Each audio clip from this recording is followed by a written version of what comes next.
Hurry up.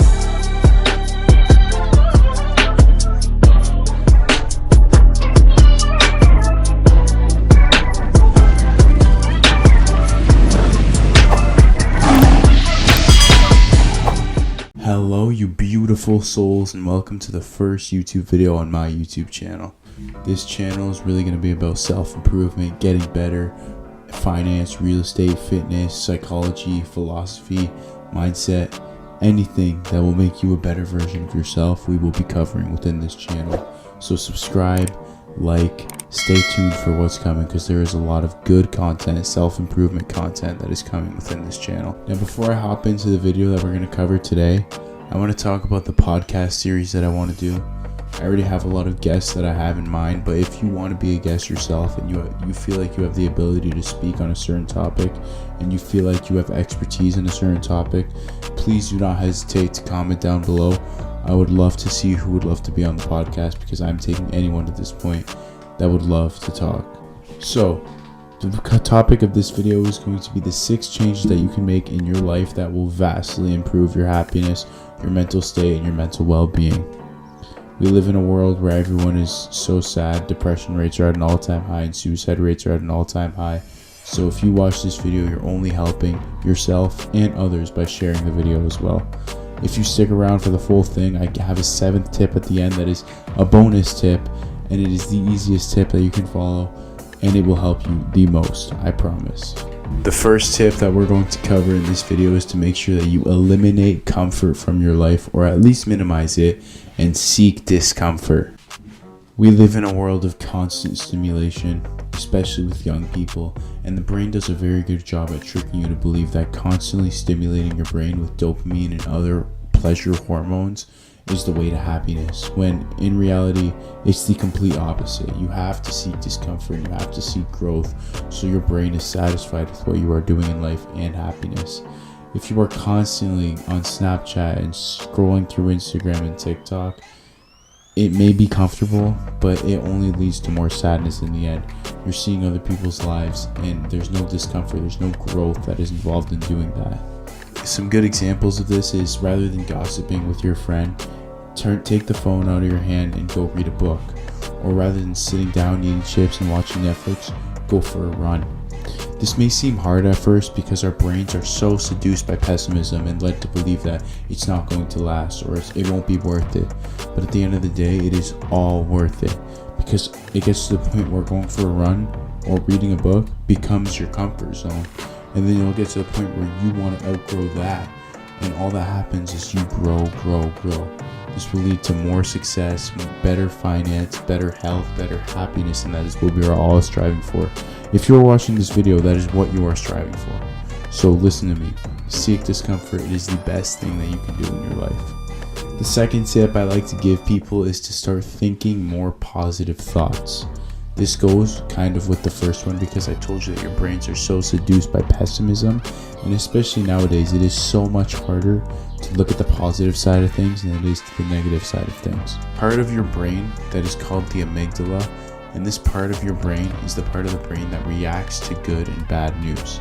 So we have subconsciously programmed this part of our brain through social media, gossiping, and other habits that we have built throughout the years to like bad news.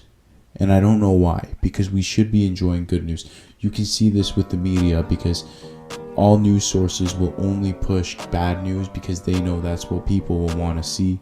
No one cares about good news. So you can either stay like that, or you can reprogram your subconscious mind to be enjoying good news, like good news, hate bad news, don't even pay attention to it.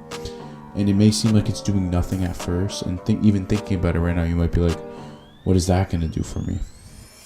It will make all the difference, because you will love everything around you. You will feel like a child again. A lot of people say, when I was a child, I liked life more, or I enjoyed life more.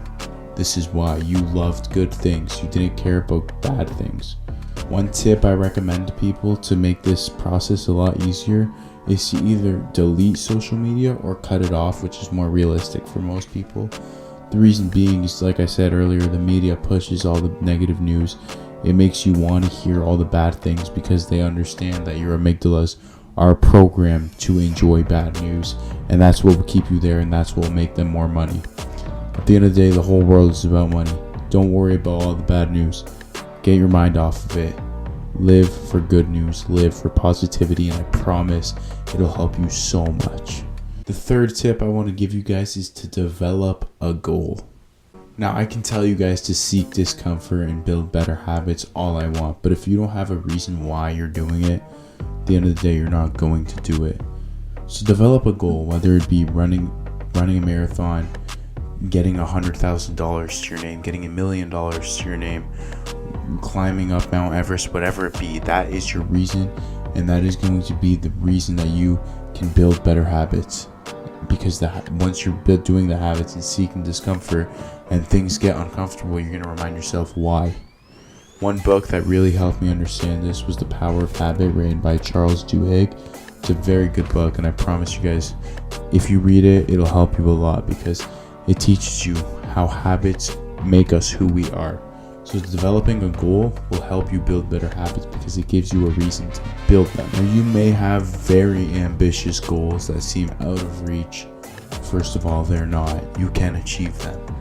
But in order to not discourage yourself, I recommend that you build tiny little milestones between that goal so it seems more achievable and you have things to fight for that seem more in reach so you're not discouraged. So an example would be, let's say you want to be a billionaire one day. If you fight for $1 million right now because you're not even at $1 million yet, that's going to seem closer and it'll be more encouraging to go for it than $1 billion, because $1 billionaire is obviously a very ambitious goal. And I'm not even kidding when I say that, because I think everyone watching this has the potential to do that. Fourth tip or change that you can make in your life that I recommend is to practice gratitude. And guys, this is the most important because it doesn't require habit changes, although it kind of does. It requires mental habit changes.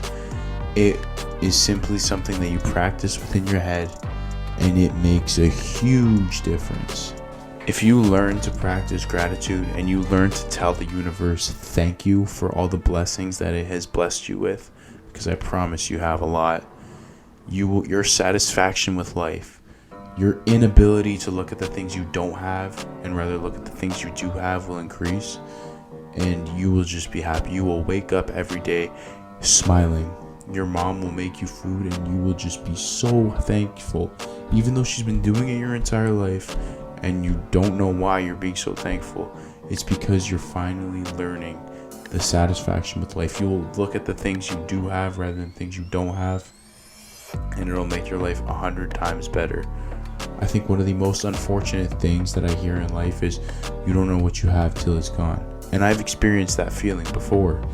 But if you practice gratitude, you do know what you have while it's there, and it's the best feeling ever. One more benefit or advantage that comes with practicing gratitude is you will meet someone and you will look at the positives, because like I said, humans suck at looking at positives. It's not your fault. It's just simply how we were subconsciously wired.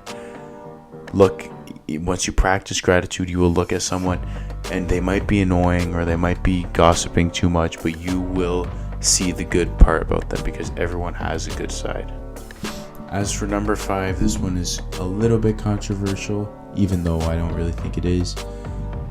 It's to learn money management and how to budget, how to save, how to invest. And before I get started on the benefits of doing this, I'm a firm believer that vast money and vast wealth does not buy happiness.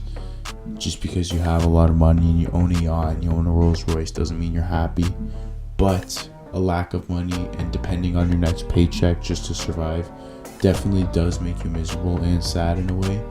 So if you want to increase your happiness, spend a month or two just learning how to manage money, save, budget. There's multiple sources you can use, and resources I should say, like the Mint app, where you can track your spending so you're not spending too much. All this will just make you feel more comfortable about your finances. You won't need to look at money as a means of survival, but more as a tool to live a happy life. Or you can be like the ultra wealthy that look at money simply as a way to make more money, which is what I like. Number 6 is also very important, and it is developing a growth mindset. Developing a growth mindset is very important if you want to strive for success in the entrepreneurship mindset and having a lot of money and living a happy life. It is important for you to believe that you can grow and you are not fixed to a certain level of intelligence or intellect. You can make your vocabulary better. All you have to do is hang out with the right people, build the right habits, soak in the right information. If you guys want to go really in depth into how to build a growth mindset, I'll put a link in my description to my friend Matt Branch's YouTube channel. He has a podcast called Banking on It where I am actually the co-host. And his first episode is the importance of developing a growth mindset versus a fixed mindset. A fixed mindset is kind of what we are subconsciously told to have through the education system. If you guys want to get more in depth into it, I promise check out his podcast. It is an amazing watch. I promised you guys a bonus number 7.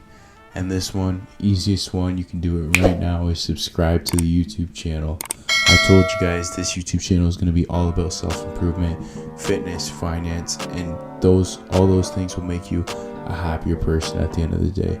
So constantly soaking in the content that I'm going to put out will make you happier, will make your mental state and mental well-being better. Soak in the right information. You don't only have to subscribe. Soak in books, information, non-fiction books. Watch other podcasts of people like Jordan Peterson and David Goggins who teach self-discipline and the importance of seeking discomfort. I love you guys. Subscribe, like the video, and I'll see you guys soon.